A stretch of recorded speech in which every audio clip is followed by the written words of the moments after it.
Big Boss finale ಹತ್ತಿರವಾಗುತ್ತಿದ್ದಂತೆ Gilli craze ಜೋರಾಗಿದೆ.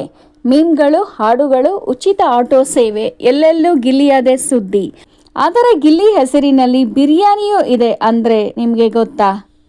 ಈ ಗಿಲ್ಲಿ ಬಿರಿಯಾನಿ ಸಿಗೋದು ಬೆಂಗಳೂರಿನಲ್ಲಿ ಅಲ್ಲ, ಚೆನ್ನೈನಲ್ಲಿ.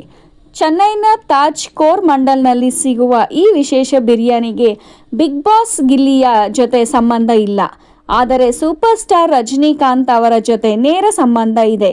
1990ರ ದಶಕದಲ್ಲಿ ರಜನಿಕಾಂತ್ಗಾಗಿ ಶೆಫ್ ರಾಮ್ ಮೋಹನ್ ಸುಲಭವಾಗಿ ಜೀರ್ಣವಾಗುವಂತೆ ಗ್ರೇವಿ ಬೆರೆಸಿದ ಮೃದು ಬಿರಿಯಾನಿ ತಯಾರಿಸಿದರು. ಅದು ರಜನಿಕಾಂತ್ಗೆ ತುಂಬ ಇಷ್ಟವಾಗಿತ್ತು. ಗ್ರೇವಿ ಇರುವುದರಿಂದ ಇದನ್ನು ಗಿಲಾ ಬಿರಿಯಾನಿ ಎಂದರು. ಗ್ರೇವಿ ಇರುವುದರಿಂದ ಮೊದಲು ಇದನ್ನು ಗಿಲಾ ಬಿರಿಯಾನಿ ಎಂದರು. ಆದರೆ ಅದೇ ಮುಂದೆ ಗಿಲ್ಲಿ ಬಿರಿಯಾನಿ ಆಯಿತು. 30 ವರ್ಷಗಳಾದರೂ ಇಂದಿಗೂ ತಾಜ್ ಕೋರಮಂಡಲ್ನಲ್ಲಿ ಈ ಗಿಲ್ಲಿ ಬಿರಿಯಾನಿ ಸಿಗುತ್ತದೆ.